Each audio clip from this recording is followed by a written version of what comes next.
How's it going? I'm Chase May from Parker Group. I'm a senior systems engineer here. I work mainly with AV systems. What we have here, what we're showcasing is a video system that basically we can be super granular with what we show here. What we have on the left side here is our video management system. If you look up at the video wall there, we can kind of do a lot of things. We can stretch it out. We can move sources around to different tiles. Up there, we can add in different sources to tiles as well.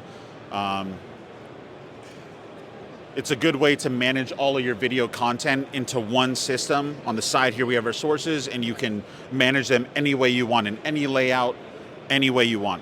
On the left here, what we have is Avenue, which is a synchronous recording of all of the streams that we have on the network. What we can do on an operator station is pause the video, for example. We can pause it. We can also slide back. Maybe we see something of interest. We want to bookmark that.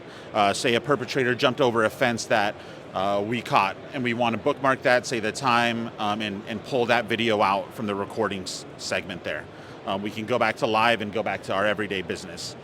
Just a very easy way. AV over IP is just an easy way to manage your video across your video network. That's about it. Hope you did enjoy it. Thank you, InfoComm. And avenuebypg.com.